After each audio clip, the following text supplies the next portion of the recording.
Well, well, well. Clemson Tiger fans, college football fans, welcome back to another Clemson Postgame Live right here on Clemson at the Voice of College Football. Thank you so much for joining me. We got a ton to talk about tonight. This was a wild game, a weird game at times, a sloppy game, everything in between, man. Just kind of a crazy series of events there in the fourth quarter that ultimately ended in the Tigers pulling out a close win against the Pitt Panthers. 24-20 is your final score in favor of the good guys. But before we get into the show and the live reaction today, if you are not subscribed to the channel, please go ahead and hit that subscribe button for us. It would really help us out. We're on the road to 6,000 subscribers, so your help with getting us there would be greatly appreciated. Hit that like button because this is a live video and it helps us out and gets it pushed out to more people and brings more people in.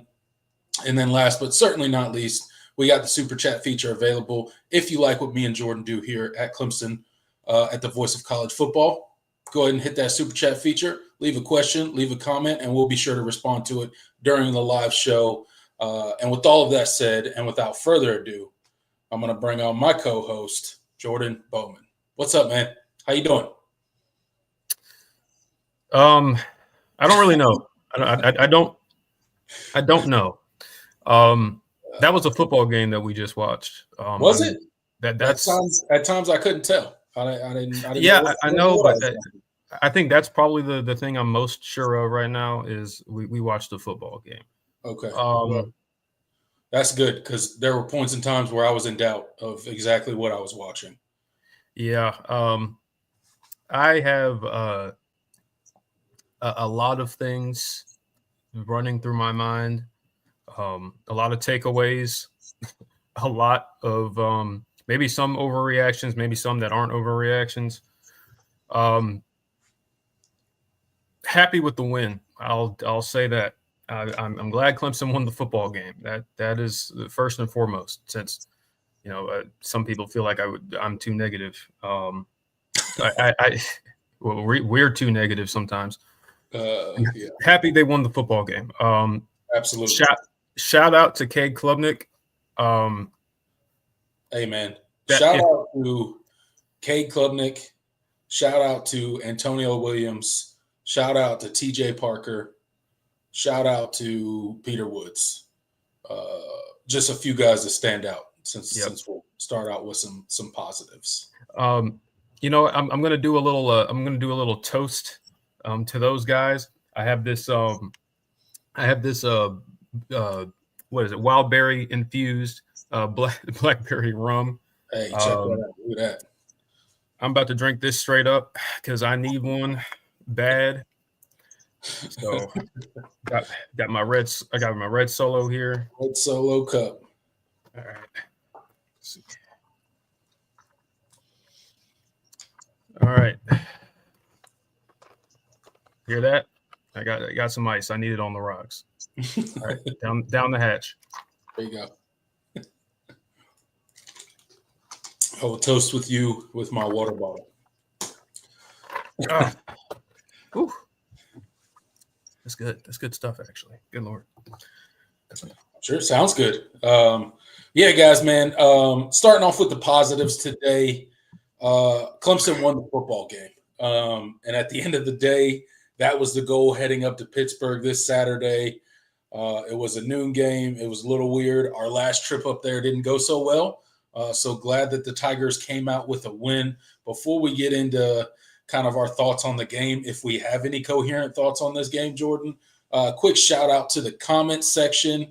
Dylan Spell is in here. Parker Pierce is in here. Tiggs, our buddy Tiggs is in here. Thanks for showing up, my man. Angelo Zombie, Jay, John Sarian is in here. Thank you so much for being here, one of our moderators.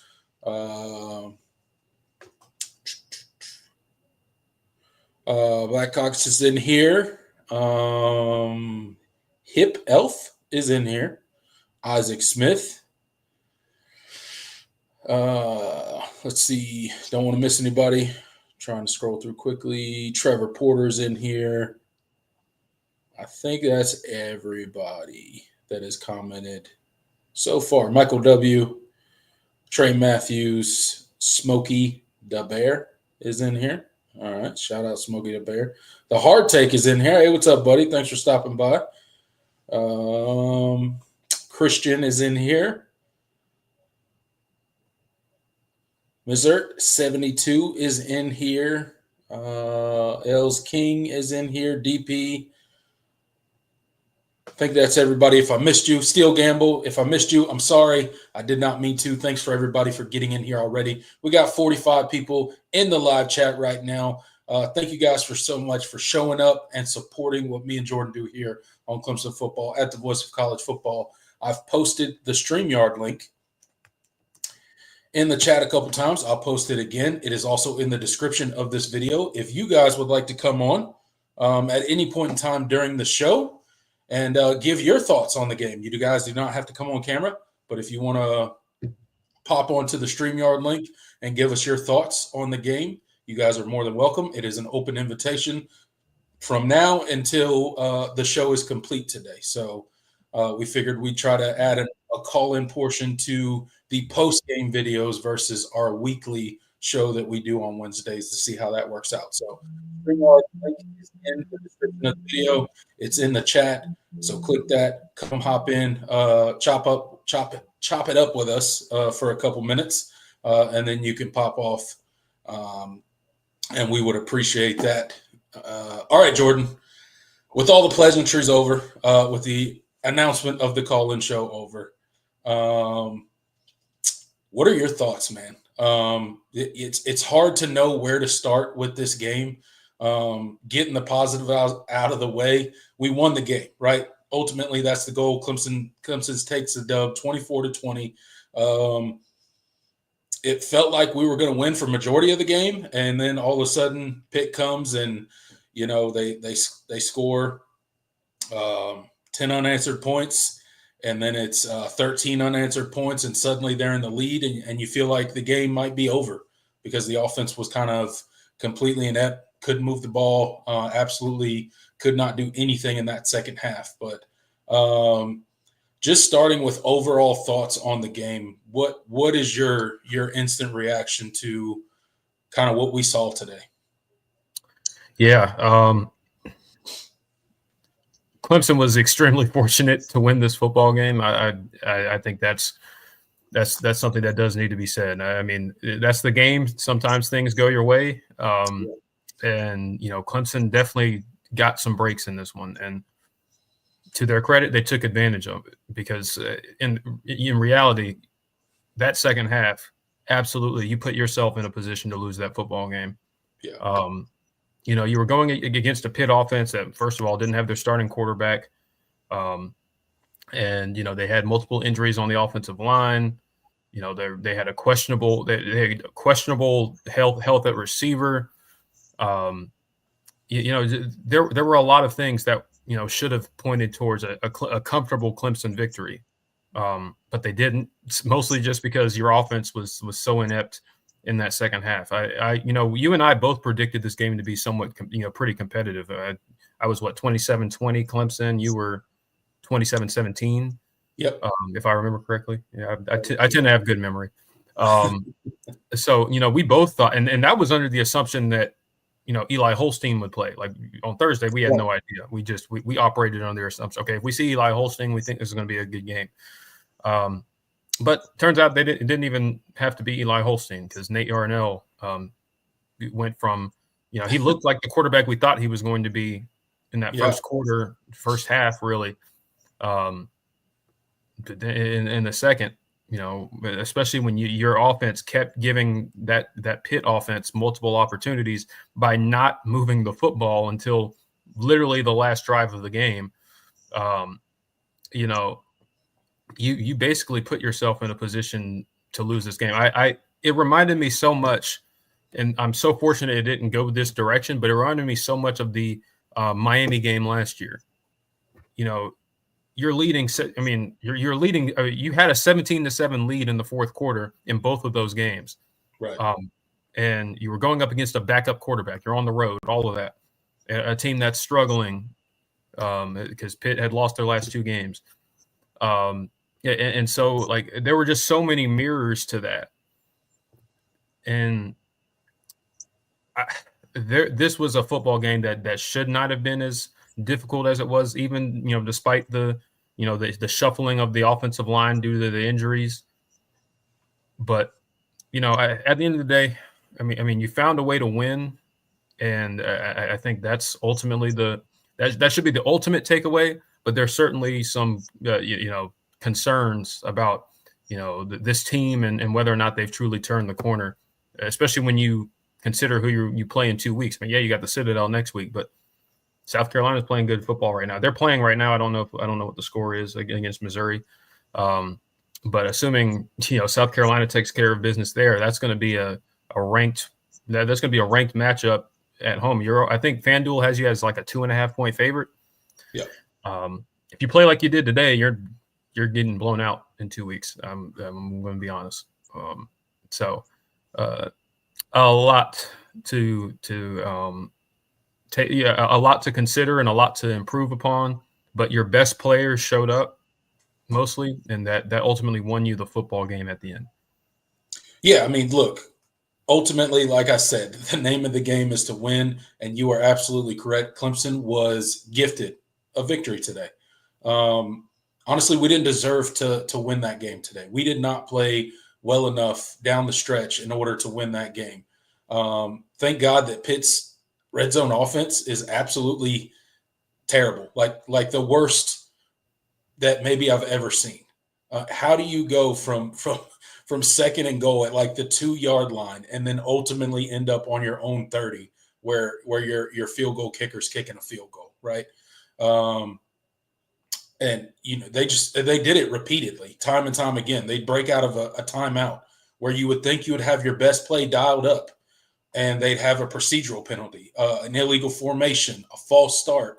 It felt like Clemson was playing a home game at times with the amount of false starts that Pitt generated today. It was absolutely insane how many times they jumped off sides to our benefit. So thanks, Pitt. Thank you, Pitt, for that. I think Cade Klubnik, it was a gutty game for him, right? I think he showed his heart. He showed his his resiliency in this game, because in the first half, I mean, you look at it, we didn't run the ball at all well in this game. I thought we would have a much more success in running the ball today, but again, we were still missing Marcus Tate. And I'm not making excuses. I'm just stating the reasons, the contributed reasons why that we did maybe that we did not have some success running the football, which we didn't have any success running the football today. We were in the single digits, I think, maybe just until K. Klubnik's run. K. Klubnik popped a 50-yard run at the end.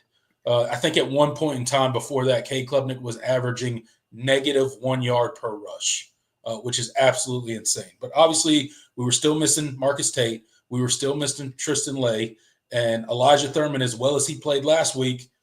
First play of the game today, he goes out there, gets his ankle rolled up. I don't know how bad it is. Sounded like Dabo Swinney said that he's probably out for the remainder of the season. So I don't know if he broke something, he tore something, whatever happened with that lower leg ankle area.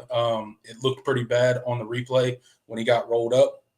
So then you got to basically retool your entire offensive line, right?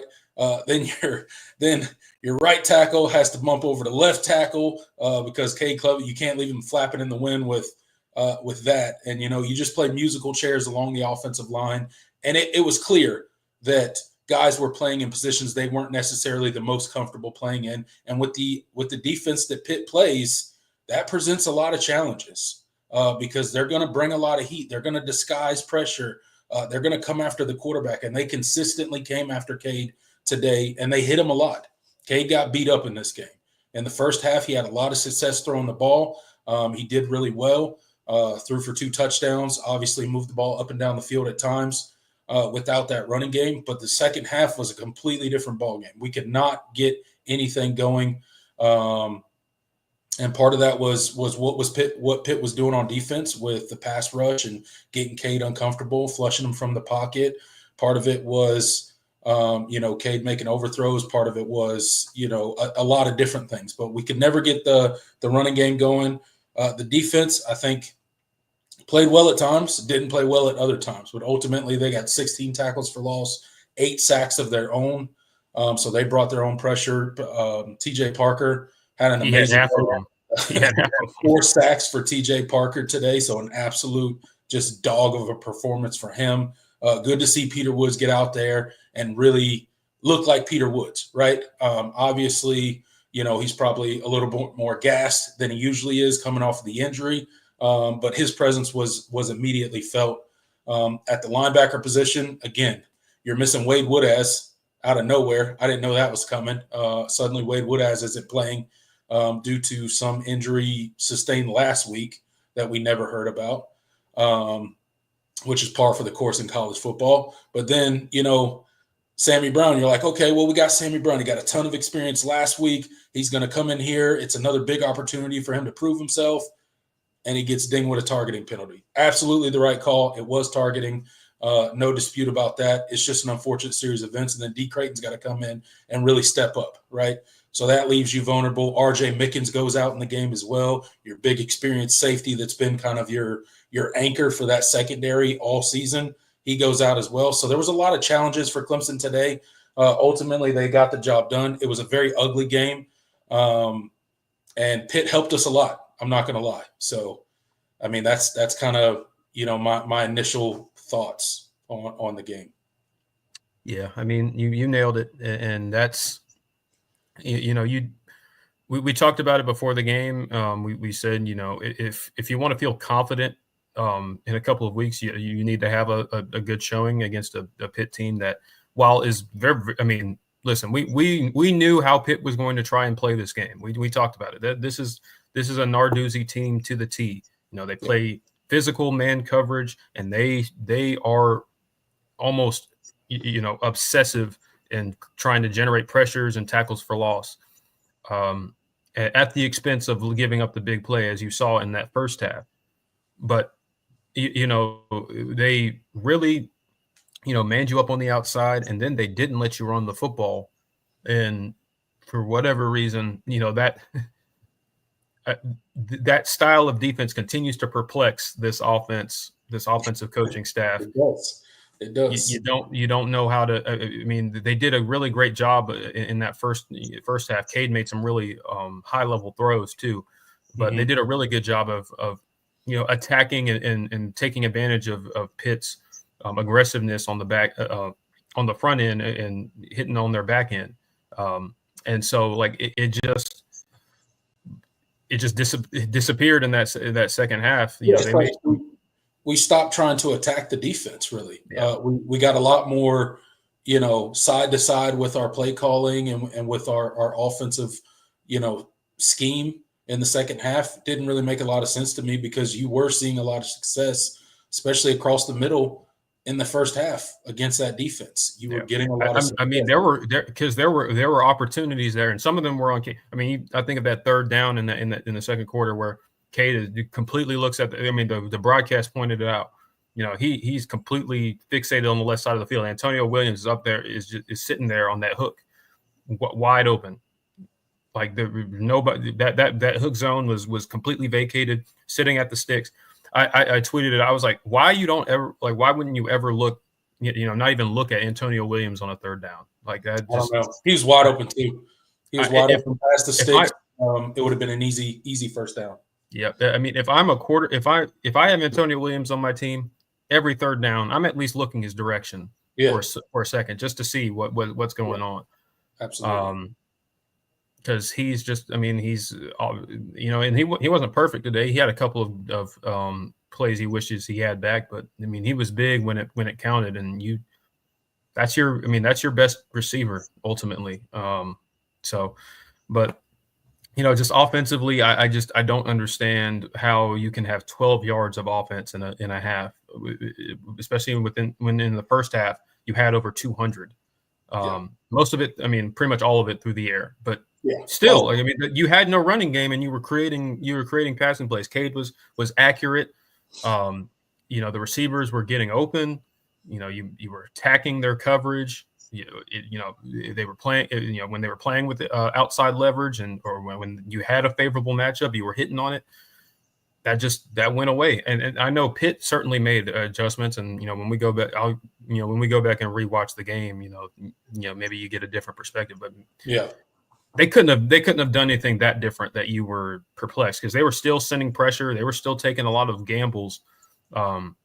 And some of that, you didn't get the protections right, so that certainly affected it. There were probably plays that you could have had if if the protection was there.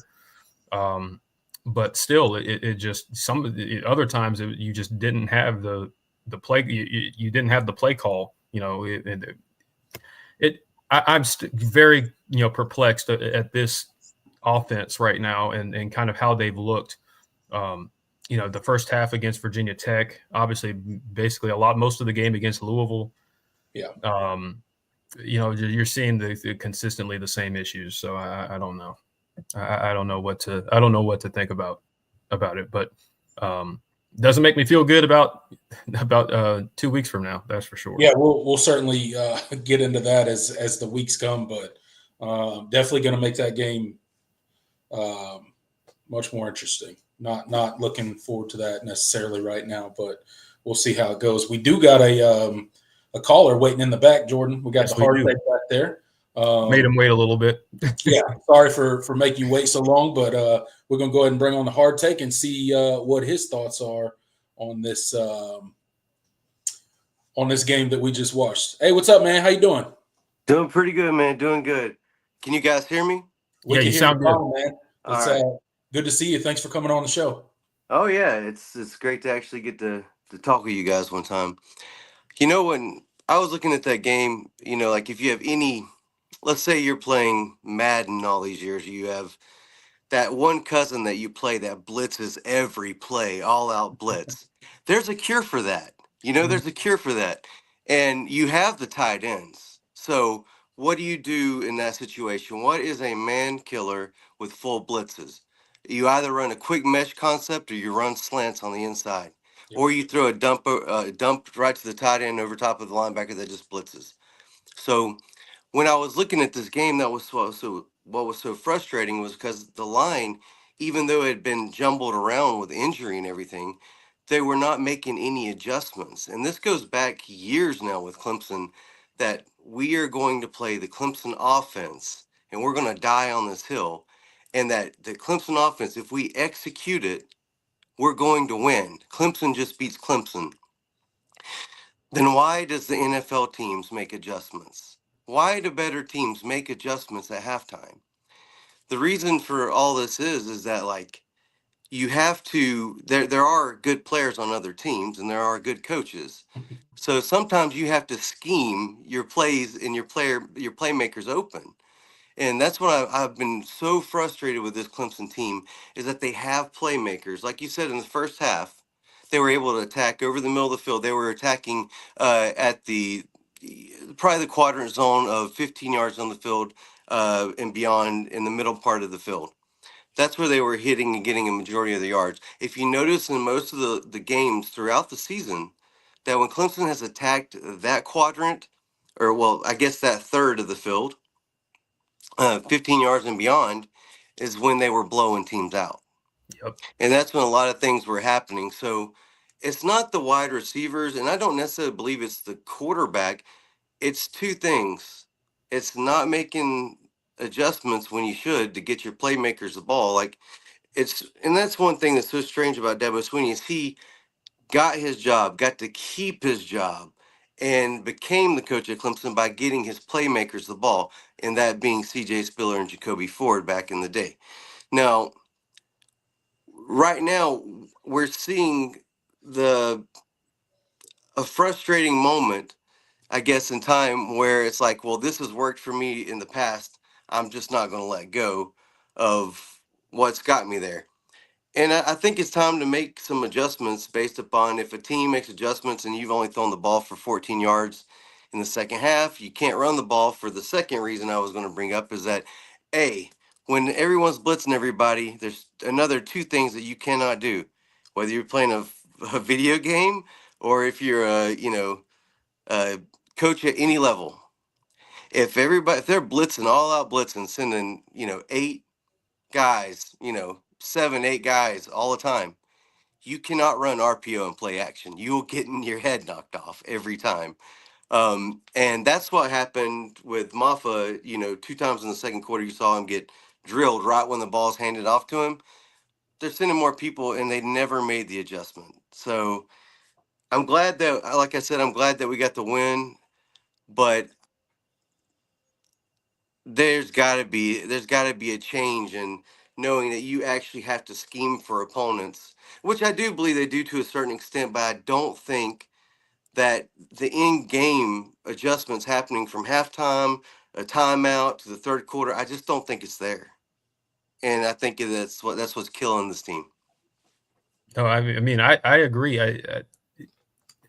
There's just so much about how this team goes about.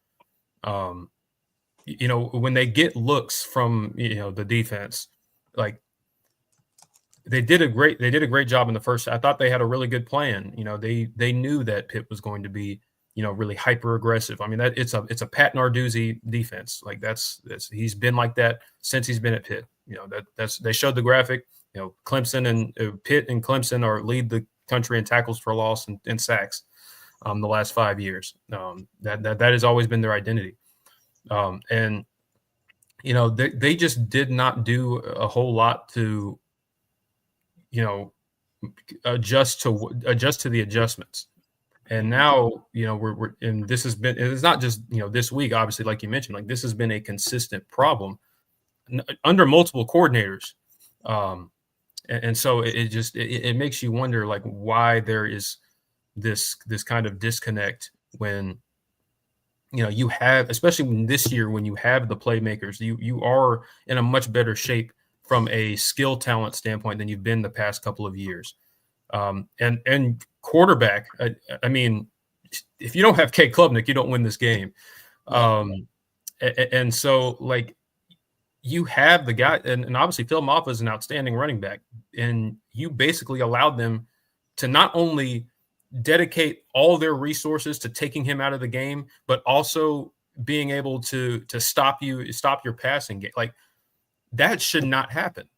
When a team is that, it is that aggressive and that dedicated to stopping your run game, that should be it should be easy. Like, it's okay, well, I've got a bunch of things for this. The things you mentioned. I mean, the quick game was working in that first quarter because you were not only were you attacking the middle of the field and spreading the ball around, you were hitting spots where they were vacating. That's easy fundamental football. That's stuff you do in Pop Warner high school, at any level. Well, you'll notice that better coached teams, like if you're watching the NFL, if you're watching, hate to say it, like, I hate saying this about my own team or whatever, but if you see like Alabama, Georgia, or any other, or Ole Miss or Texas, they'll move the line and move the pocket if they're getting it overloaded on one side, and then they'll even have like the tight end rub block and then release. Yep. Be right open. They use their tight ends a little bit better. Our tight end is basically being used as a big, tall wide receiver. And if that's the case and the team's doing that, I say get another one in the game to help chip block, take on one more of those guys, and then be able to release and be wide open in the flat as the last check down. But like McElroy said earlier in the game, why are you limiting yourself when there's that much rush? And that has to be coached to where he's looking for one thing instead of reading through progressions, because your first progression's got to be your best player. I mean, like, he's the red line on a video game. That's Antonio Williams. You find that guy, or not, or number one, you got to find Moore or Wesco, and to me, those two would be like 1A, 2A, and B in that situation. And the another thing that's alarming to me, you have no offense happening on the field, and you look at on the field, and the personnel decisions are mind blowing. When do you ever see when do you ever see Antonio Williams, Wesco, and Moore on the field at the same time? You got your best three receivers, basically. Like, I don't know. It's like they get these weird personnel groupings, like just like the game's on the line. The game's on the line, and this was on defense. You take out your whole starting defensive line that's been killing them, Yep. and give them a chance to go down the field. These guys are like 18 to 22. They can last for 4 or 5 more plays just to seal the deal. I mean, we don't need to walk in some third, fourth string walk-ons in different spots because we have a couple injuries. You got to go win the game. I know that I'm older, and I played college football in early 2000s, mostly, really 2001 to 2005. But I mean, back then we had guys that, like, actually I saw one of them on the field that was ushering Klubnik around after the Oh game. He yeah. looks like Santa Claus. That's my Yeah. friend. That's my friend Jason LeMay. Oh, He okay. he played at Clemson. He played at Clemson also, and what I was realizing is that, like, to the main point is why are we not playing our best players in the most important moments of a game as well? That's another thing that is kind of nerve wracking, and I think it goes back I think it goes back a long time. And this is kind of maybe a tangent, but I'll keep it very short. Just, I just want to know your thoughts. Do you think that some issues potentially with the development of players could have been when we were blowing everyone out by a whole lot, that we skipped directly over the scholarship players that needed the reps after our stars, when we had Etienne, Trevor Lawrence, and these guys, and we had our star wide receivers? We'd get up by 30 points. We'd let them go in for a series, and they do okay, but they never got any time with the number one quarterback at wide receiver or on defense, whatever. We will skip straight from there, and we went to, like, the Hamp Greens and those guys, and just, like, we never developed them. And I think that a lot of what we're seeing at Clemson now is the backlash of not developing those players because we skipped them because we didn't want to blow people out too badly. And that right there is also biting us in the ass right now in the rankings, because when we had the chance to embarrass some people and beat them as bad as we should have, because I knew that the committee was not going to respect the ACC, right here we are sitting at 20. You know, that's not a good position. But I just think that a lot of the scholarship guys over the walk-ons, you got to develop them, even if you're beating teams badly. You got to develop your players other than practice, and I think that has carried over, and I think it led to transfers in the wide receiver room. I think that that's a lot of what happened. I don't fault Dabo Swinney for being a good man, ever, ever, ever. But there's a responsibility to develop your talent and to put the best team you can on the field, especially for that price. He's got a thick wallet. Thanks to Yeah. Clemson and all the fans. I'm with you. I think, you know what, TBC. I'm gonna let you take this one. I'm gonna let you respond because I know you had some thoughts on that. Yeah. So I agree with you to a point, but yeah, I mean, I do agree. Look, I am not one that really cares much about blowing people out. I think when you bring your second team, your third string team in, I think you should operate like it is the first team offense or the first team defense. That's my philosophy. It's not our job to try to not score. It's your job to stop us. We're obviously not going to be trotting out first team offense, first team defense when we're up by 28 points in the fourth quarter, right? But I do agree that you have to get your second string and your third stringers in there, and you got to get those guys reps. And overall, I think Clemson does a very good job of that. I do see your point where they do give the walk-ons and the guys that do the scout team and stuff work, particularly at the end of games when we're blowing people out. But not a whole quarter. You don't give them a whole quarter. I understand. You give them a And drive at the end of the game. there probably is some of that. And, I know they do that as kind of a motivation piece to, keep Right. those guys motivated and stuff like that. And I think that's important. But there's certainly a balance there, right? Where you got to get the guys that really need the work in, and then you're rewarding the guys that, truly do put in a lot of work during the week and make your first and second string teams better because they're simulating plays, right? So I think there's a balance you can strike there. I see some of the points you bring, but I do think overall Clemson does a pretty good job of developing those younger guys. We saw it a lot this year. Me and Jordan talked about it on a few streams. I think particularly I can think about the North Carolina State game where we rolled out that second, third string defense, and it was hard to watch at times. Those guys were giving up a ton of points, but we needed them because you look at a day like today, and unfortunately, your anchor in that secondary is gone. RJ Mickens, you look up and that guy's gone, and that was felt today. I don't know if people realize that. And then you open the game, Wade Woodaz is gone. Sammy Brown gets ejected for targeting. Now you got D. Creighton, right, because of injuries earlier in the season as well. So it's important to get those guys work. It's important to develop your second and third string because, as we saw along the offensive line as well, suddenly we're depending on those guys for. But I think that those guys are scholarship players. The guys you're talking about are scholarship players that are going to help you out in hopefully not this year, but later on the line. Right. In some games, I felt that they were putting guys on the field that were never going to play. They were never going to play other than those situations way too early.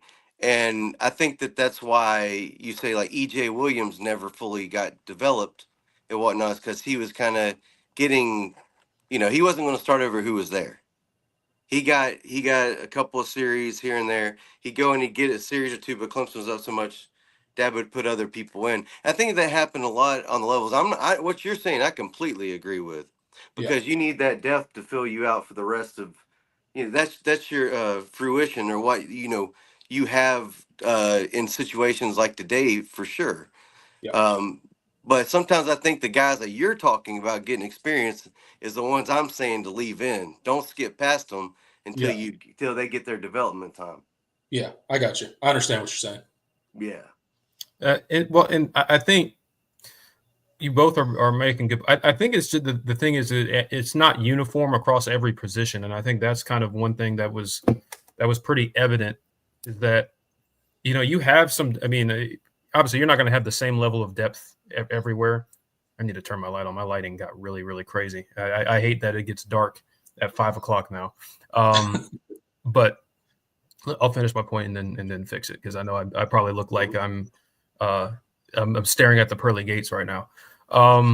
But it's not uniform across every position, and I think that's one of the things that's kind of frustrating is that when you look at a position like let's linebacker per se, as talented as Sammy Brown is, I mean, why is he the next guy up already?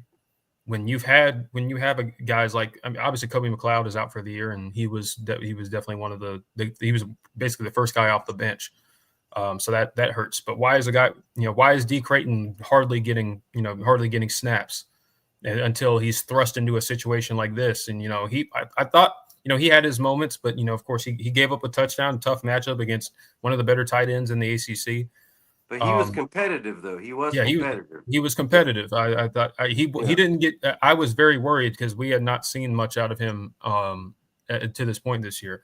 But why is D. Creighton hardly playing? Why is Jamal Anderson? These are guys that are second-year players that don't seem to be really as the season is progressing, don't seem to be gaining any more trust and snaps in these games. And I'm very. It's very different than what we've seen along the defensive line, for example, or really the defensive line, defensive back. You definitely see more rotation there. I mean, you saw Ronan Hannafin play a good bit of snaps today. That was pretty shocking. But he almost didn't had he come as he was a wide receiver, wasn't he? Yeah, he came in as a wide receiver. He was with Noble Johnson. Yeah, and that was a really bad, man. That's kind of a bust class at wide receiver. yeah, I mean, so far, and I will. Ronan Hannafin, at least he played both sides in high school, so I thought the take was it worked out, but I think he's definitely improving. He did not look lost out there, like he did earlier in the season when he got in there, and he was. Like he was playing, like he plays hard. That's one thing I love about him is he's flying around the field at like Mach 5 every single snap. Sometimes he doesn't know where he's going. But today he seemed to be a lot more comfortable. But yeah, but my point is you're not seeing that consistency across every position as far as getting those guys reps. Because with the linebacker example, it's like, man, Jamal Anderson is one of the best athletes on the team, but he can't see the field. Like why does he not understand? Like why doesn't he have that trust from the coaching staff? So either he's good enough to play and we're doing like coaching malpractice, or he has not been developed. He hasn't taken the steps in his development that he should have by now. And so like that's kind of my thing is like you don't see it uniform across every position, and in games like this they showed. So And that's a critical position. And I'll say these two things and get off you guys' show because it's your show.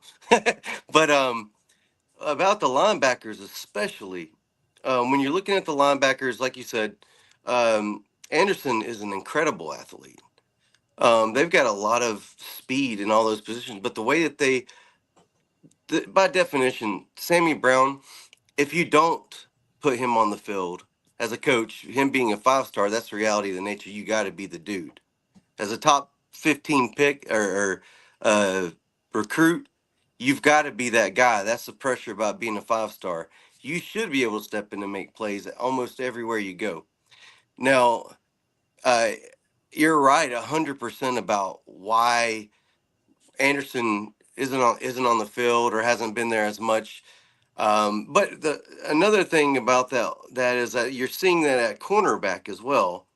I'm not as good with names, but number 23, what is his name? He is very good. Ashton Hampton. Ashton Hampton. He's very good. His length, he almost picked off 2 balls that his body length was about to make the play. But it's that whole thing is about there is a lot of speed and talent there. And that's what absolutely killed Clemson in the Georgia game is because A, Sammy Brown just got there, and B, they had the linebackers in a missed position. You got Woodass, who is he can fly up the field fast, but his agility side to side is far less than Barrett Carter's. So what did Georgia do? They beat you on the edge because Clemson couldn't set an edge with the linebacker, so they were running around them because they couldn't keep up with the speed. And now that Sammy Brown, they put him in that position, like they did last week. He's able to set that edge with speed, and Carter can fill in those other gaps, and Woodass can lay the wood like what he's supposed to. And I think it's just a weird way that they had it initially going, but at the same time, the players that you're saying that could be developed or should have been developed in NC State game, Appalachian State game, and in those games, you have to get your Sammy Brown, but you got to get those guys in there too, a little bit because they're scholarship players and they got a load of talent. But we got a guy that was putting on another jersey to put on another jersey to put on another jersey to go out there and make a play that didn't even have a name on the back of his shirt. But you know what? He made a play at least, and that was amazing that he made that play. So he'll have that memory the rest of his life. But I don't know how far that goes if he's going to help us if there's an injury down the line. But I want to thank you guys, and I'm going to continue watching your show. You guys have a great day, and thanks for having me. Absolutely, man. And call back again. I mean, you're obviously one of our regulars in the comment section. So it's cool that you were the first caller. So yeah, come back, and we finally got a caller. Finally got a caller. Great. First one. So I don't know if you reposted the link. I know it's also in the description. So if anybody wants to call in, the StreamYard link is in the description. And I think, and it's also posted in the live chat. So feel free to call in. Hey, one thing we didn't talk about, we no blocked field goals today. Hey, no block field goals. Another thing, keeping with the theme of special teams and no block field goals. Nolan Hauser goes ahead and knocks that one right down the pipes. Great kick by him. Good protection up front. Aiden Swanson, we've been giving him his due criticism each and every week this year because of his poor punting. But today he was good, man. Yeah, much better. Credit. You got to give credit where credit is due. We've been beating him up all season. He earned that. But today he also earned some credit for some really good punts that he hit today. And he was called on often. And he nailed them down in their territory several times, which was something that he's been mightily struggling with lately. So multiple inside the 20. Appreciate you kicking well today because we needed it. We definitely needed that, and that helped in a field position games where essentially both offenses were struggling for majority of the game. That helps you win games like that. So he hit a 50-yarder, a 50-yard punt today. So I mean, that's a career high. I mean, we knew he had it in him, and it was perfect. And the protection was finally good. I don't know what I think they put.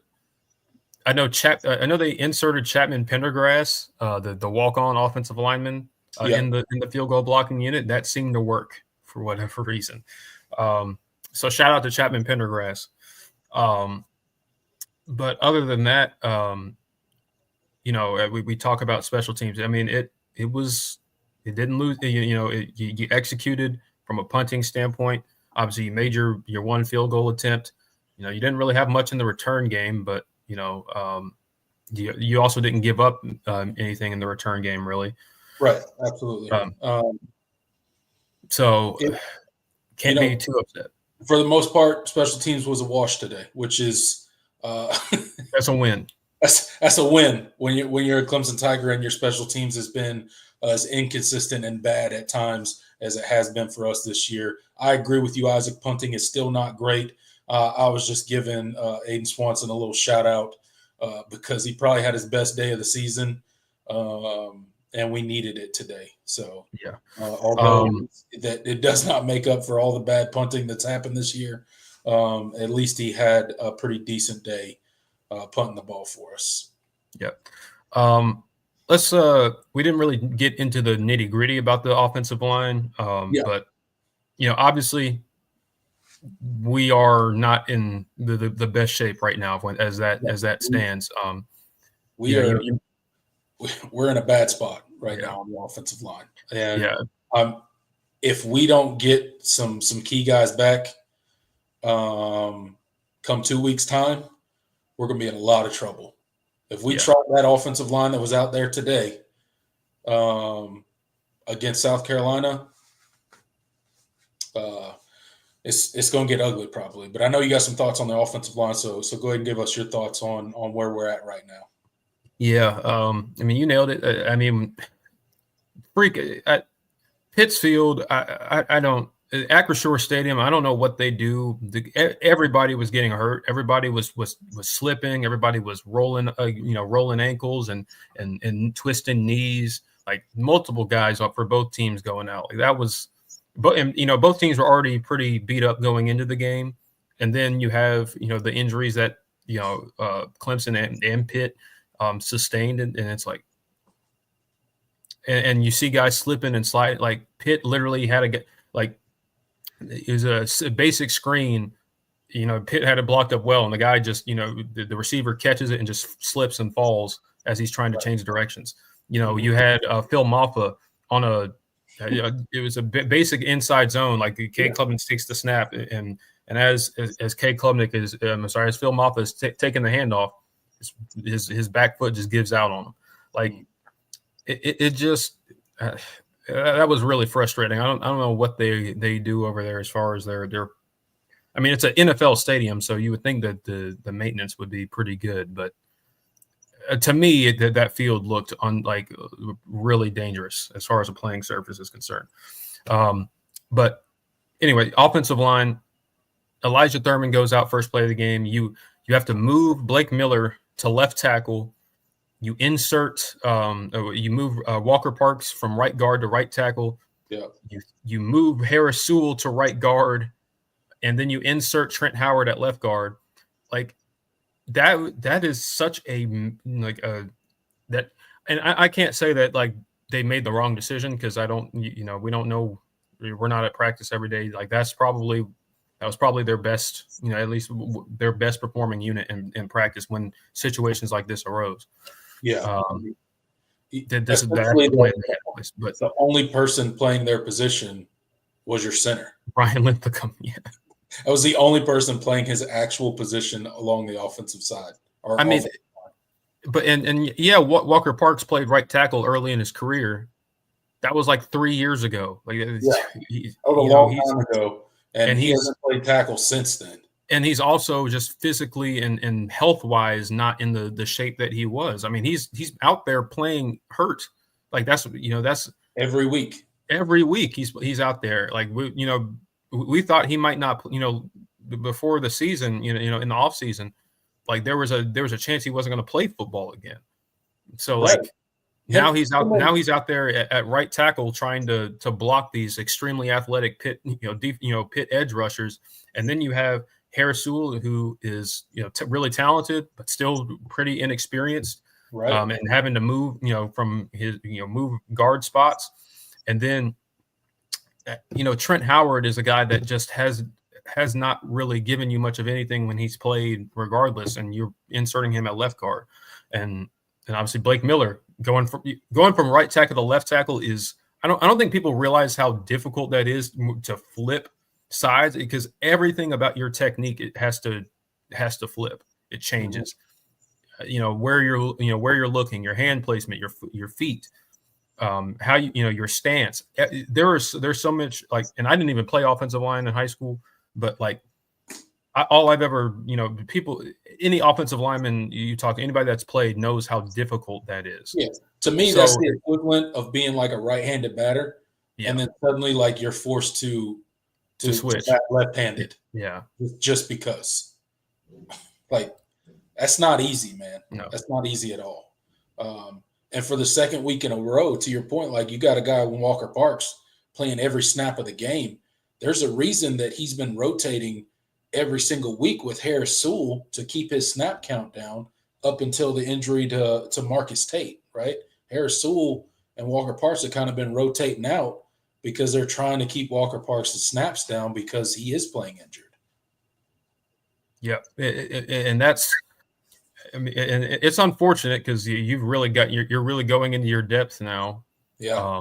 And you already have guys that are out for the year. I mean, you don't have Colin Sadler's not available to you. Dietrich Pennington is not available to you. He hasn't been available to you basically the entire season. And now then it's like, okay, now it's like, who do you throw out there? I don't know if Mason Wade traveled. I know that's a guy they're trying to keep. Dabo mentioned, they want to make, if they can, they want to preserve his red shirt, but he would have been probably the next guy up potentially if things arose. I don't know if he traveled, but it's you're kind of in some dire straits now. You need to get Marcus Tate and Tristan Layback. That's for sure. So it's worrisome that they didn't even travel. To me, to me, that's somewhat of a red flag that they didn't even travel. It just says that they're not, bouncing back quite as quickly as, maybe we thought they were going to. And again, we don't know the specifics of their injuries or what really happened to them. I mean, we didn't even know Wade Woodaz wasn't playing until, we figured out that, I figured it out today. I don't know if it came out before that, but I didn't hear it until earlier today, and I texted you about it.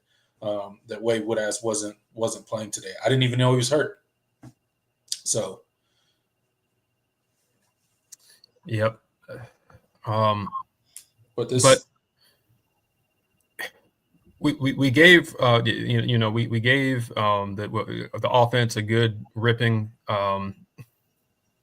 in general. Just I get like that's one of the things, like I understand, like you were kind of calling offense with a hand tied behind your back because you were not expecting to have your starting left tackle, who's already a backup, go out first play of the game.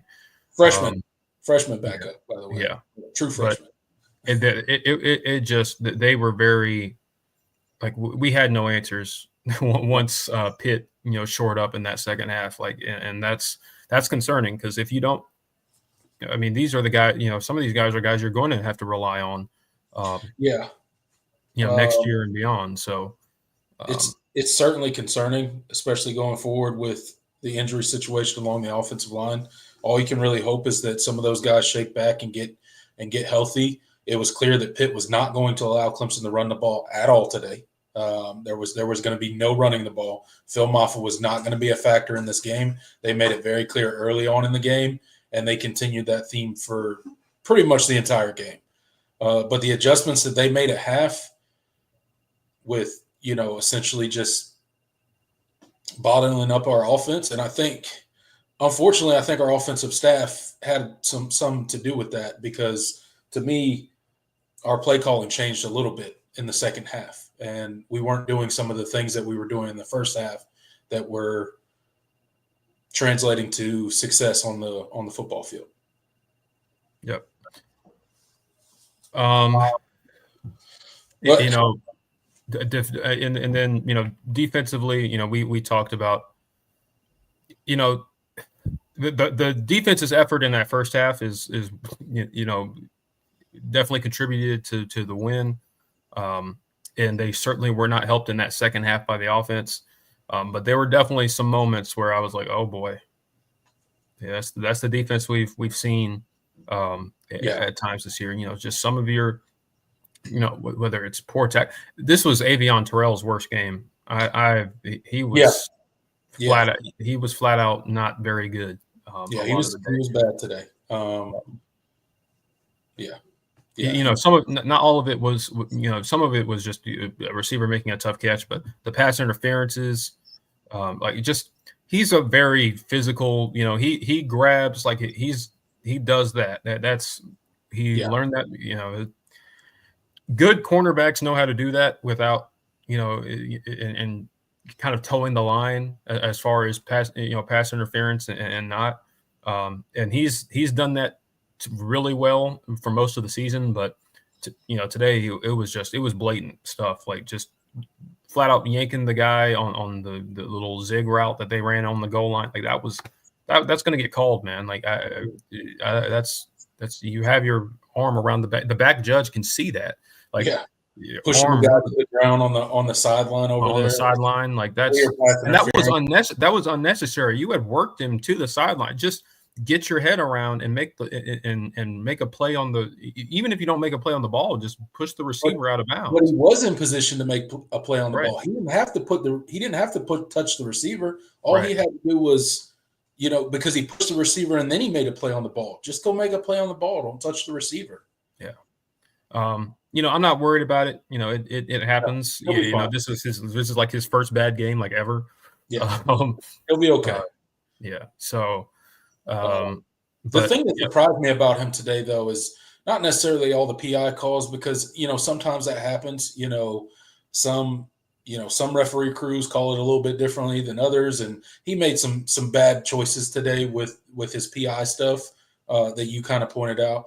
But the tackling from him today was a little bit surprising to me. And again, like you said, I'm not worried at all. Avion Terrell was going to be 100% okay. It was just not his best game. But again, you're not always going to go out there and have your best day. Unfortunately, it was on a day where we lost R.J. Mickens. It was on a day where, we were already down Wade Woodaz, where, Sammy Brown went down, where Jaden Lucas didn't play well at all. And you're limited. you're limited out there. So when your best guy's out there not having his best day, and then you're dealing with a lot of the other stuff that we were dealing with, you have those lapses on defense. And there were times where this Pitt offense was just, the Clemson defense just wasn't getting off the field when they should have gotten off the field. They allowed far too many long yardage situations turn into first downs for the Pitt offense down the stretch. You got to get off the field, and allowing them to do that over and over again to you, just unacceptable. Some of the poor tackling, unacceptable.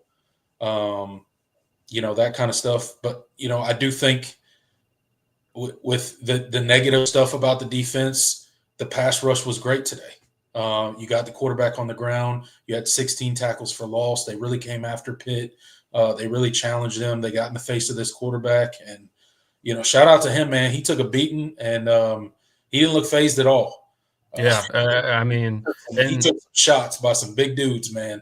I trashed him a little bit, because when he has not Nate Yarnell, he's not a guy that's played a whole lot. Yeah. He's been in college football a long time, but he's not been a starter for very long. And the times he has played, he was not very good. He wasn't very good last week. When the Holstein went down. So like and that's another, that's one of the concerning things, because it also kind of reminded me of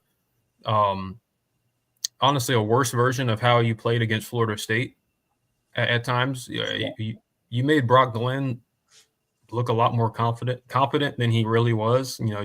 You go and look at his game logs since the Clemson game. He hasn't had a game anywhere close to that. He threw for 200 plus yards, 2 touchdowns, and a pick. He threw the ball a bunch of times, but he was much more effective in that game than he's been every other game of the season. And then Nate Yarnell, a guy he's never really played like that. In that second half, he torched you a little bit. And they got some cheap yardage and some things that some plays that normally this defense hasn't given up, but he threw for 350 yards on you. Yeah. That's not good enough. You can't allow that to happen. Especially since you got 8 sacks in this game. Like how does that even that doesn't even compute with the pressure that you got. It doesn't. And a lot of some of it is also a testament to Pitt having the ball for most of the second half. But still, I think the defense gave you a chance, and they gave you the leeway and the just enough leeway from their first half performance to where you're in a position, even after you've given up 20 unanswered or whatever. I'm sorry, 13 unanswered or whatever it is. And 13 unanswered, and then you have a chance to go down and score the game-winning touchdown, in which, Cade Klubnik, that was him making a play. That was really awesome. I literally I jumped 3 feet in the air. I probably could have gone to the combine with the number I put up when Cade took that touchdown back. That was awesome. The way that he recognized how many men they had in the box, kind of that delayed quarterback draw, and just took off. He saw it and took off, and then beat the safety. I mean, that's one of those plays that you'll remember after Cade's gone. It's just a game-winning walk-off type touchdown. Again, the defense had to go out there and ice the game, because there was still far too much time on the clock when he hit that 50-yard run. But that was a cool moment for Cade, especially after how rough of a second half it was for that entire offense, to include him. Yep, absolutely. We have our second caller. All right. we got another caller. We're going to add Dylan Spell to the chat. Yes, sir. How y'all doing?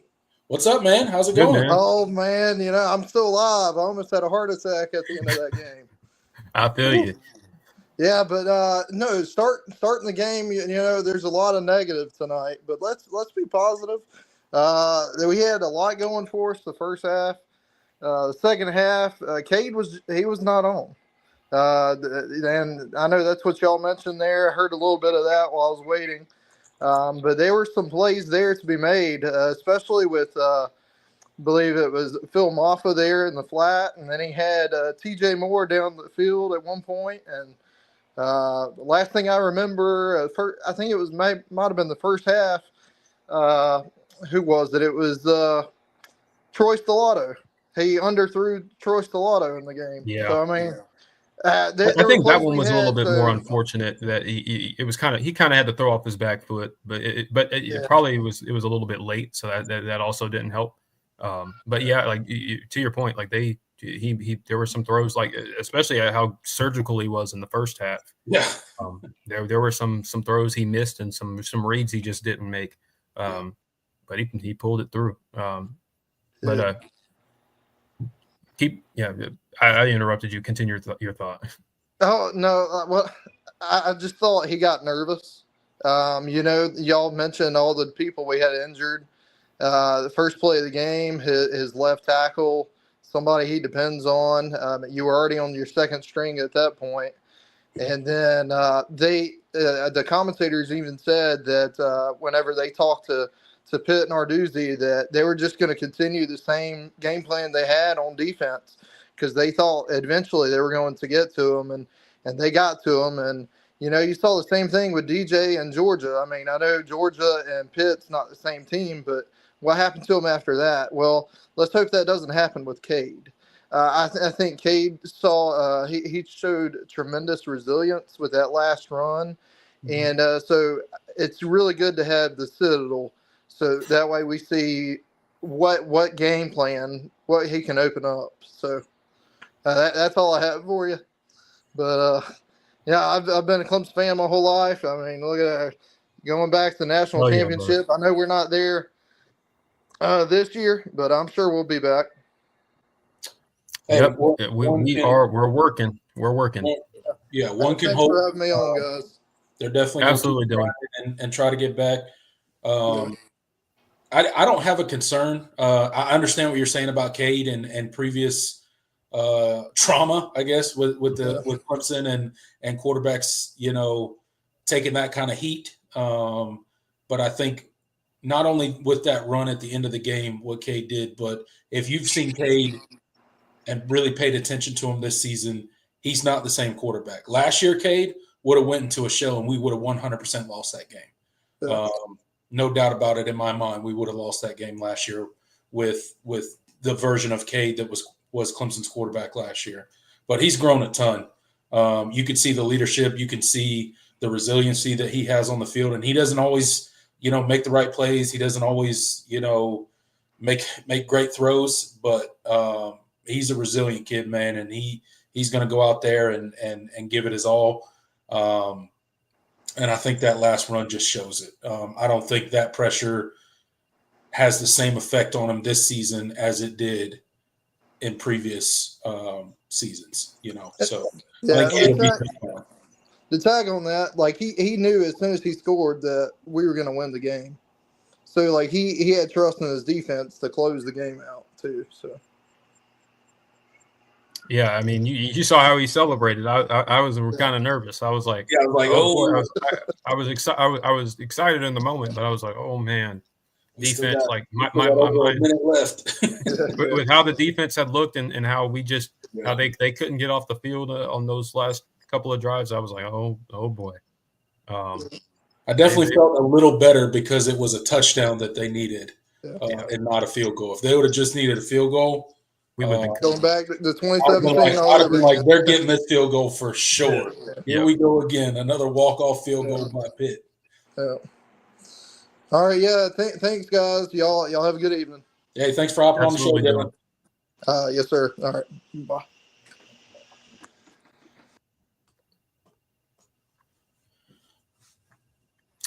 All right. I think that's I think that kind of covers our thoughts. I don't know if you have anything else, commenting on the game, any sort of observations. No, not really. I mean, I think we covered it all. Obviously, we'll talk about it again in our Wednesday All In show. We'll do a quick recap of it after we get to go back and watch it and kind of digest what happened for a couple of days. I'm definitely going to be interested in going back and watching parts of this game, to really see what happened, and we'll give our final thoughts on it in that Wednesday All In show.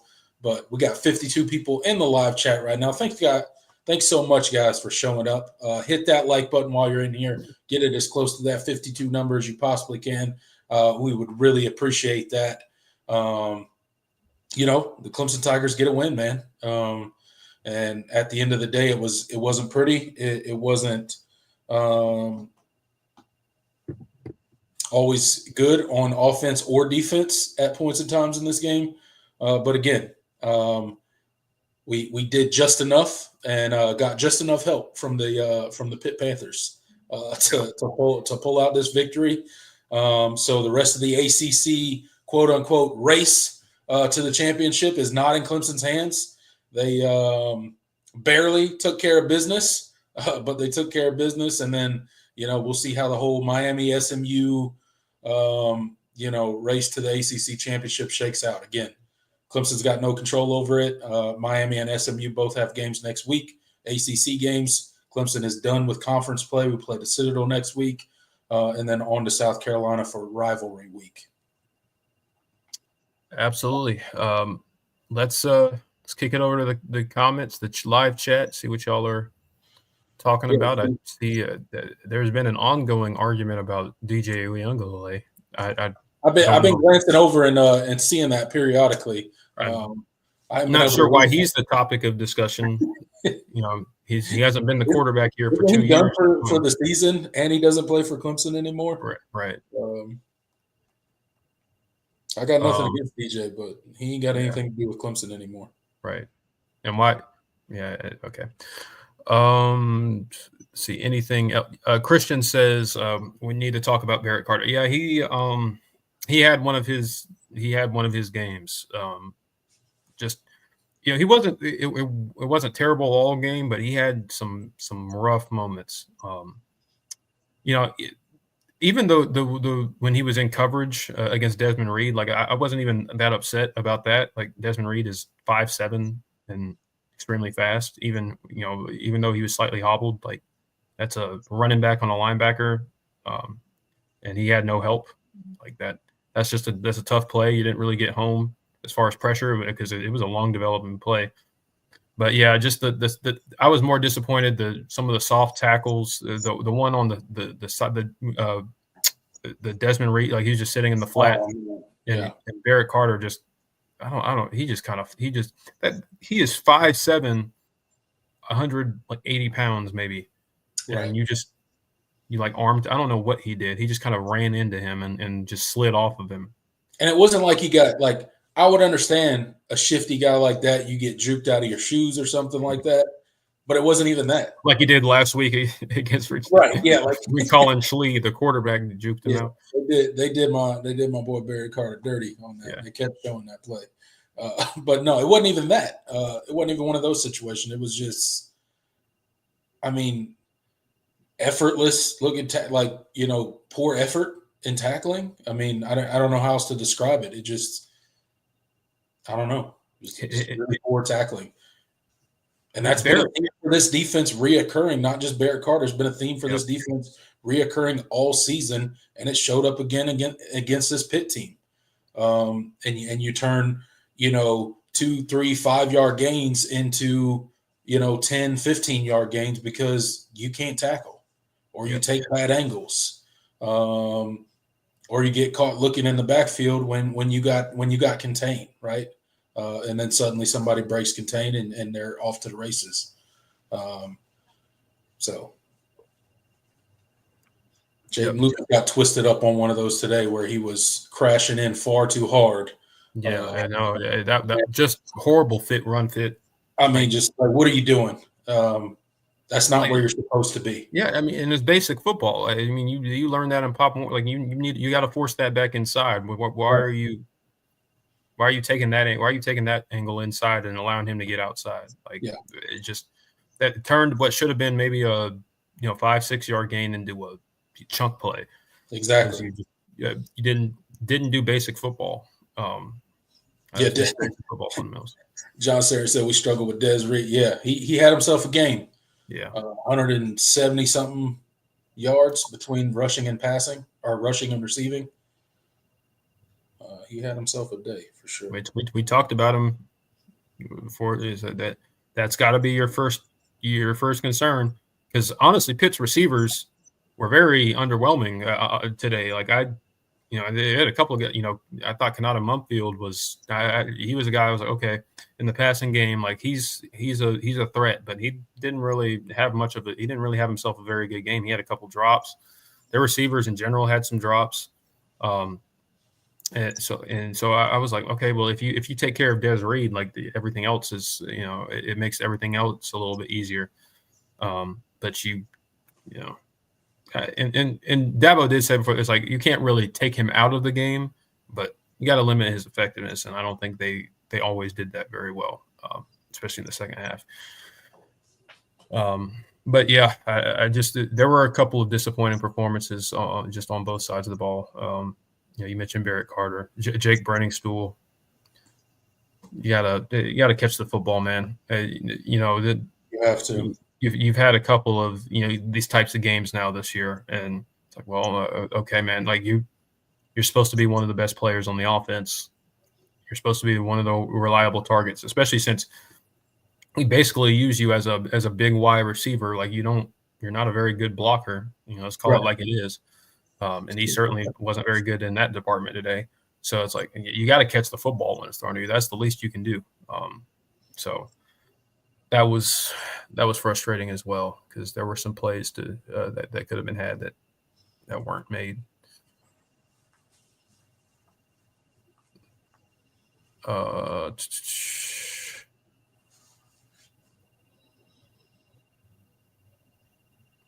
Dylan says, who got called on that roughing the passer, I'm assuming. Late penalty, the QB tucked the ball, and that's how that play happened. That was D. Creighton. Yeah, got hit in the – you talking about when D. Creighton hit him in the head or in the face mask? Yeah. That was weird, man.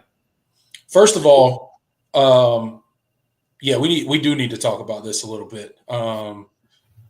Absolutely, it was a personal foul, hands to the face, 100% was the correct call.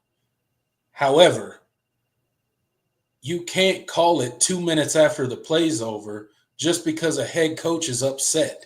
Yeah. Like, that's not a reviewable play. Like we got to stop doing that this year. Like, it's starting to happen more and more frequently in college football. And just because it's the right call doesn't mean you can drop the flag 2-3 minutes later. Like, that's not how this works.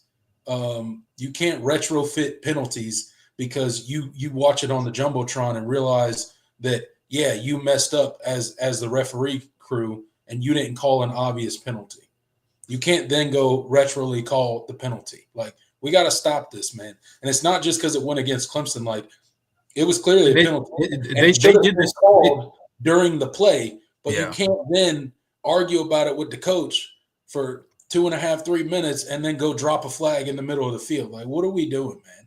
It's not an exact same thing, but they did a similar thing to Pitt last week against Virginia.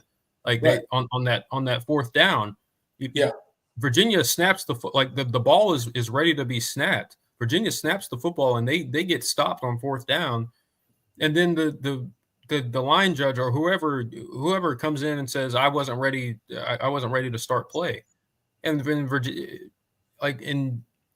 how can you retroactively, like, it's not a flag, it's not a penalty, but how are you allowed to go back and revise a mistake? Yeah, the only way you can do it, non-reviewable mistake like that. The only way that you could do it is if you were going to call it targeting. That's the only retro action they didn't do that. And that would be the replay booth buzzing down and being like, hey, we're going to look at this for targeting. Yeah. If you're not going to do that, you can't just drop a personal foul penalty. It's just weird how that stuff's starting to happen. Like, I don't remember it happening like that, quite like that, any other year other than this year in college football. And officiating is probably this is probably one of the worst years of officiating in college football, just overall. Not talking about Clemson games, just overall college football and the amount of controversy that has happened. I mean, there's controversy every year, but it seems like in particular this season, and some of that may be recency bias, but particularly this season has been pretty bad for college officiating, and how, not great of a situation we have with college officials, and how they should probably become full-time employees, and we should have a much better handle on this. But yeah, I've seen this happen a few times in college football with these retroactive flags, and it's just weird. And like the league offices and stuff have to start answering these questions. Like, you can't just be like, oh, well, we met and came to it. No, stop. Like, stop lying to everybody, because you can clearly see that you guys are doing this, and it's not how it's supposed to be done. So didn't really affect the game in any way. But again, although it was the right call, it was made in the wrong way. Yeah. And you're just seeing this too often. Referees, the foregoing, process, like the process that's written in rules to call. It's like, okay, all right, we've lost the plot a little bit. Yeah, you're right, Christian. College football does make too much money to have bad refs. 100%. Yeah. They got to clean this stuff up. They got to professionalize the referees in college football. Yeah. Death Valley Tiger says BC is leading SMU. Okay, want something to watch? Oh. Yep. Florida and LSU's tied up, in case anybody was wondering. That's interesting. I didn't see it, but Lagway made a big play. Yeah. That one is always that one hurts a little bit. Yeah, it does. It was very obvious how talented he was going to be, but hey, it is what it is. Water under the bridge, right? Yeah. Tiger Tom says, "How far down will this game drop us in rank?" I mean, I don't expect Clemson to drop, but you're definitely not going to get a whole lot of love from the committee. Honestly, I could see. South Carolina is up 21-6 on Missouri right now. If that game is a blowout, I could see them jumping you. But yeah, you might move down or move up depending on what happens around you. Yeah. But I don't think this game in particular does anything for Clemson. And frankly, I don't think it matters. Clemson's got no shot at the 12-team playoff without backdooring their way into the ACC championship game and winning the championship. That's my mentality. I don't think 10-2 with the resume that you have and not playing in the ACC championship is going to get you any real consideration. No. You got no chance. You got zero chance to be an at-large bid to the 12-team playoff this year. You just don't have a chance. I don't even think it matters what happens the rest of the year. Say you went out, say you beat South Carolina convincingly. I don't even think then that you have any chance at an at-large bid in the 12-team playoff. I just don't. That's my opinion. Clemson's only path, if you want to see them in that 12-team playoff, their only path is to somehow get into the championship game and win. Yeah, that's it.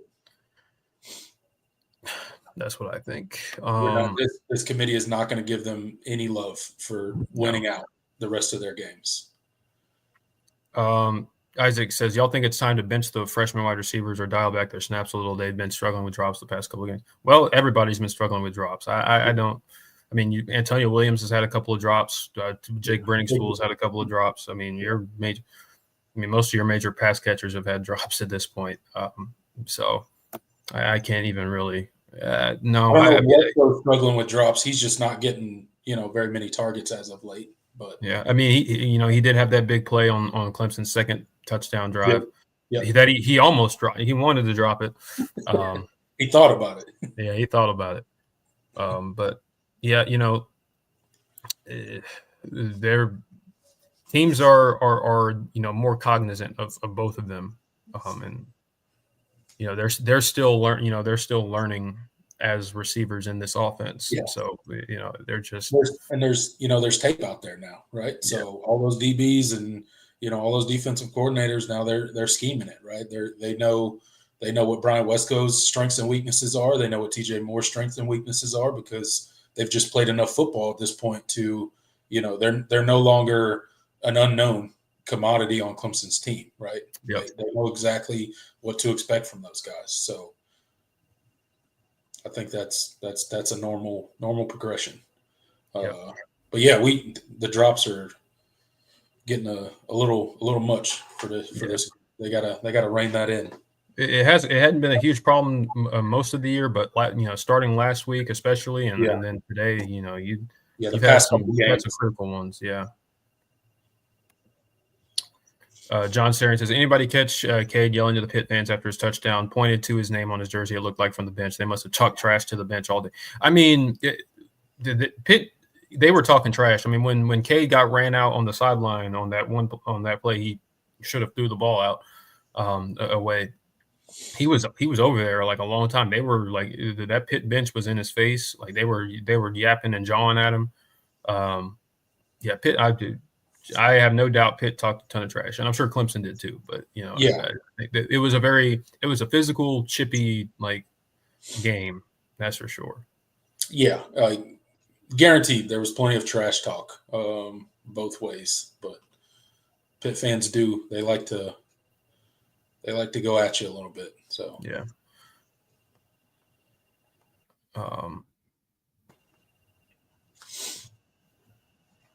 Yeah. John says, he also says Dabo says Thurman will get ankle surgery and won't play the rest of the season. Yeah, that's what it seemed like. Yeah, Dabo said he might not. Based on what they saw in that injury tent, it was not looking good. Yeah, well, you see it on the replay, and that dude rolled up his ankle. You knew it was not good at that point. Yeah, and then him not putting any weight on it, walking off the field, immediately going to the injury tent, and then immediately to the locker room. You knew then it was probably pretty serious. And then when the reporter asked Dabo Swinney about it, it didn't surprise me that he was like, he's probably gone for the season. Yeah. I'm assuming he broke his ankle. I don't know that for sure, but. We'll definitely get a clearer picture, but clearly it's something that's going to keep him out. Yeah. A good while. It definitely looked like a play that could have resulted in a broken ankle. That's for sure. Which is just super unfortunate, man. Dude was about to get his first start of his career. Gets rolled up on the first play after playing, pretty well last week. It's unfortunate, but he's got a long career ahead of him, so he'll be okay. Yep. Yes, he will. John is giving us press conference updates, so I appreciate it. He says Dabo says Clemson played really poor in the second half, so at least there's no sugarcoating it yet. Yeah, they certainly did play poor. It'd be hard to spin it any other way, but yeah, that's for sure. That was a bad half of football. Very fortunate to win that game. Very fortunate.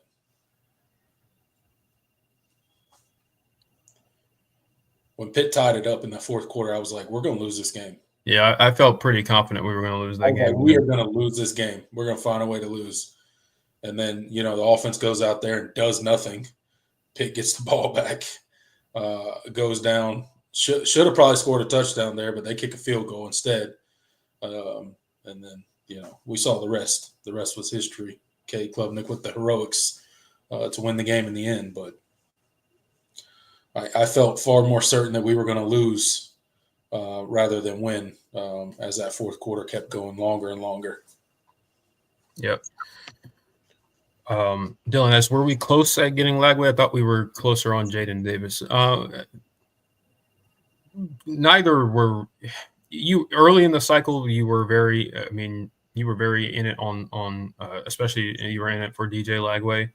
I know his mom really loved Clemson, but there were that recruitment kind of shaped out to be something that Clemson just was not going to be able to keep up in. That's kind of the reality with these high profile quarterbacks at this point. So yeah, and Jaden Davis to a degree as well. But he kind of had his sights on kind of getting farther away from home anyway. So I mean, you wished you had landed one of them, but especially, I mean, DJ Lagway was my favorite quarterback in that class. Easy to say now, but it was true even when he was a recruit. But you could have, if you went about things differently, from your recruiting apparatus and NIL and all that, you could have landed one of them. That's for sure. But that's a conversation for another day. It's not worth even. It's not even worth rehashing at this point. It's just it is what it is. Yeah.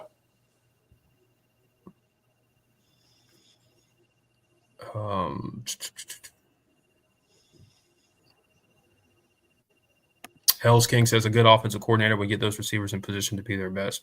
And Garrett Riley is going to take a lot of heat, and I think a lot of it is deserved. Yeah. But there were plays to be had.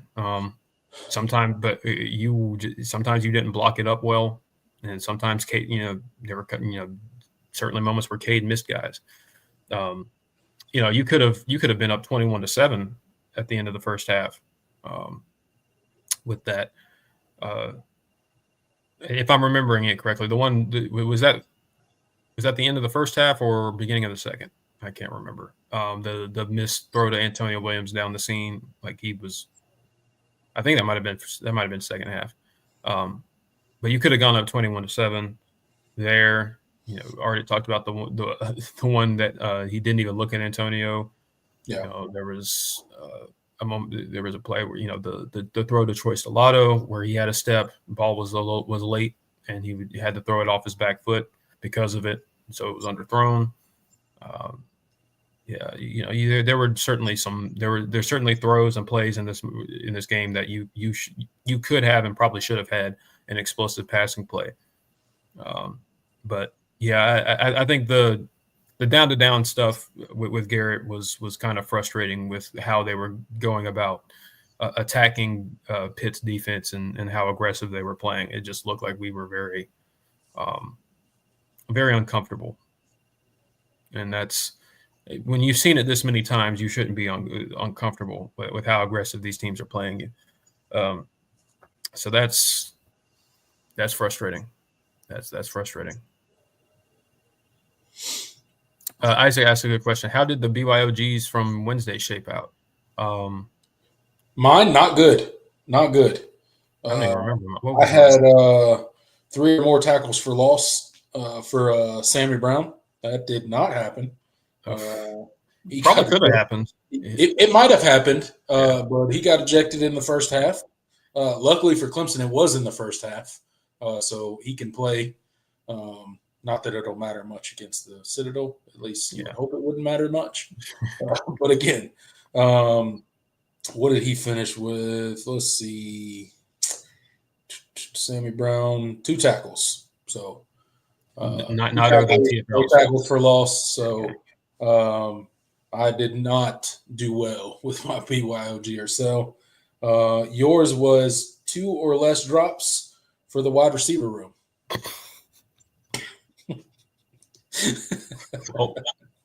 So That didn't go well either.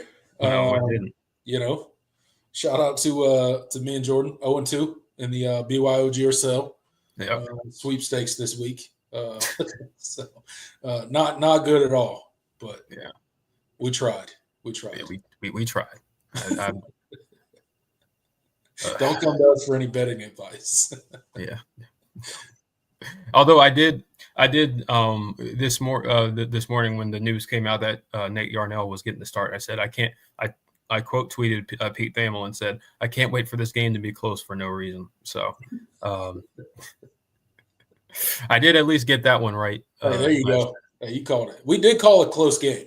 So. Yeah, we did call a close game. So that was our score predictions weren't exactly right, but it was a close game. We were in the ballpark. It was, we were in the ballpark. Yeah. We right around the total. The total for that actually, the final 44. I was 27-20. That's 47. You were 27-17. That's 44. So we both picked Clemson not to cover. Yep. So that was right. Yep. So I should have.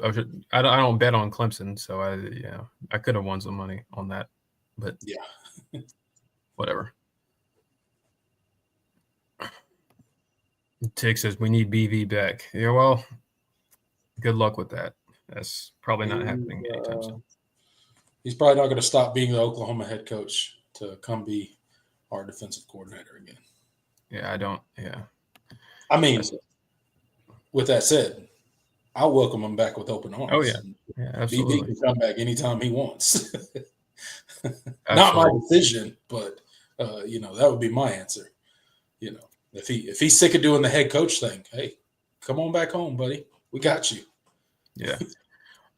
Jamie Long says Clemson is in no way near a playoff team, even if they get in. Well, I think really, I mean, the definition of playoff team is certainly getting watered down with the 12-team playoff, and also the fact that it doesn't seem like anybody is really that good this year. So, I mean, the standards for playoff team are certainly lower.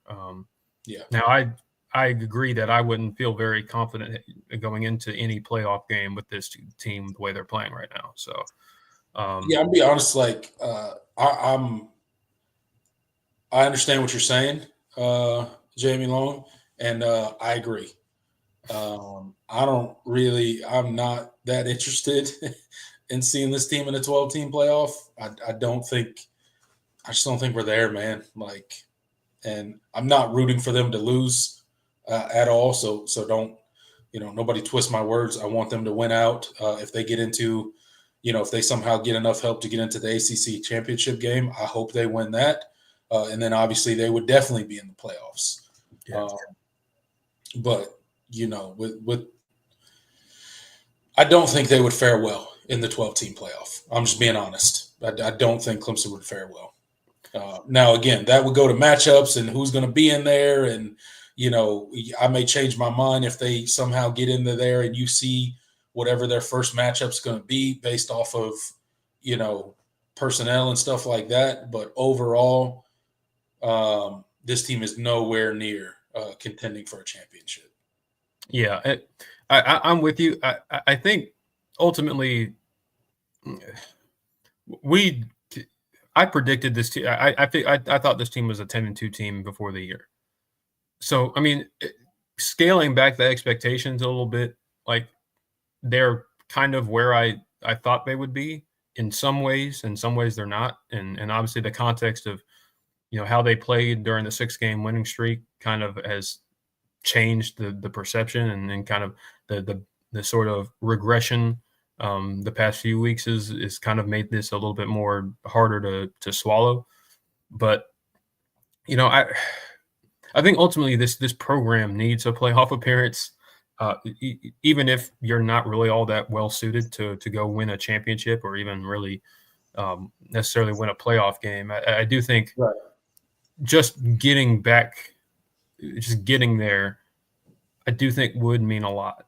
So while I wouldn't be excited about Clemson's chances in a playoff game right now, I do want them to make the playoff if they can, because I think from a program perception and momentum and all the cliche words you can throw out there, I think that would mean a lot. Playoff appearance would mean a lot because it would at least show that, hey, we've been on the outside looking in the past 3 seasons, and okay, now we're trending back in the right direction, and it's for the guys on your own roster.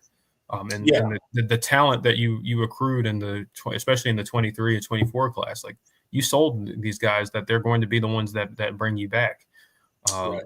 So that would be a natural step in the progression, and because next year the 23 guys are going to be juniors. It doesn't even feel like we've had them that long, or third year players. I mean, a lot of them have redshirted, and certainly you're not losing all of them to the NFL, but you get my point. Like they've been in the program a couple of years now, and so now they're going to want to start seeing that. Okay, we're as a team, we're heading in a program, we're heading in the right direction. So, and for your recruiting efforts in this class and beyond, it would mean a lot. So, look, I think that makes a lot of sense, and I see what you're saying. I just don't want Clemson to go out. I want them to be competitive. They're going to make the 12-team playoff. They need to be competitive. You don't want to go out there and get, boat raced by, some school and look like you don't belong. That's truly what I'm trying to say. I don't want Clemson to go out there and look like they don't belong on the field with whoever they end up on the field with. Yeah.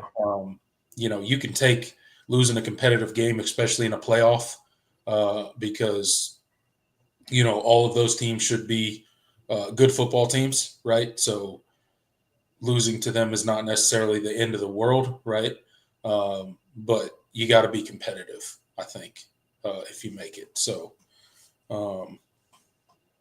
hopefully we can get some guys healthy and get back closer to playing, some football we were playing mid-season.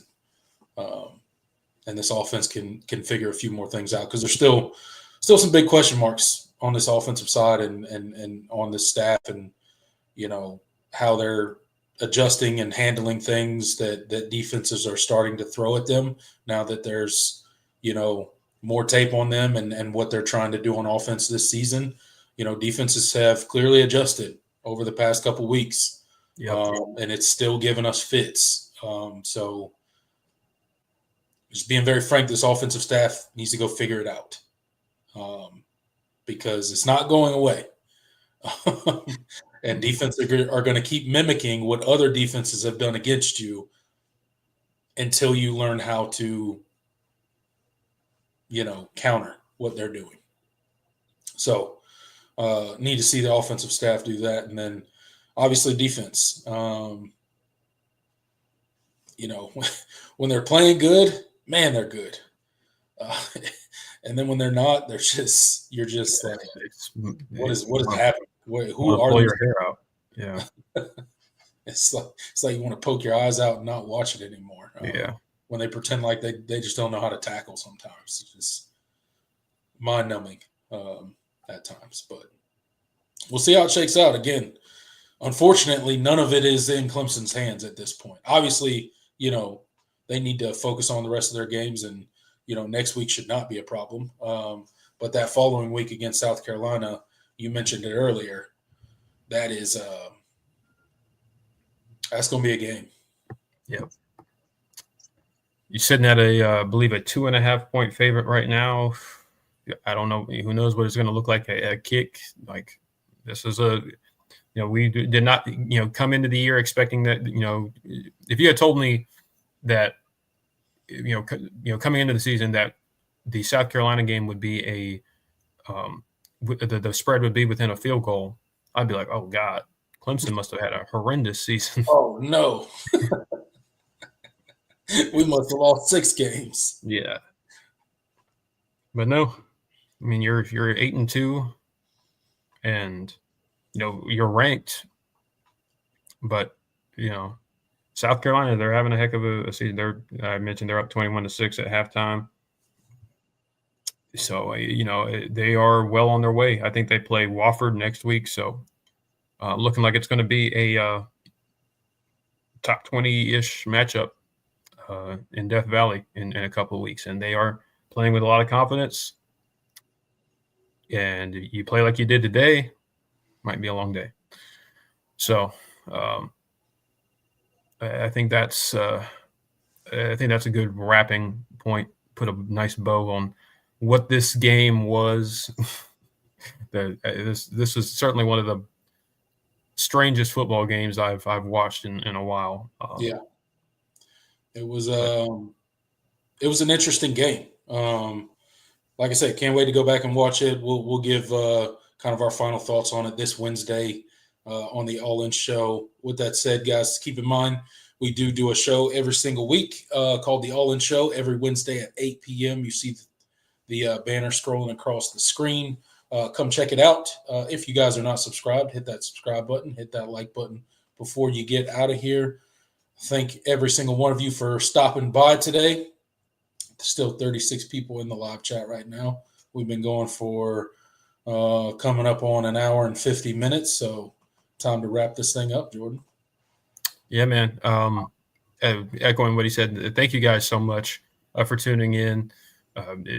We are rapidly approaching on the All In Show. We're rapidly approaching episode 100. So 5 more episodes. Yeah, it's hard to believe, man. You and I have been doing it a good while now. We're seasoned vets at this point. So happy to be doing this, and thank you guys for tuning in and giving us that platform and being interested in what we have to say. So I can't say it enough. And keep showing up, keep showing out. All In Show every Wednesday, 8 p.m. If you're a new viewer, please hit the like button, subscribe, and hit the notification so you know when we go live. All right, guys. Until Wednesday, I'm Tiger Paul Craven. He's Jordan Bowman. Go Tigers. Later, y'all. Enjoy the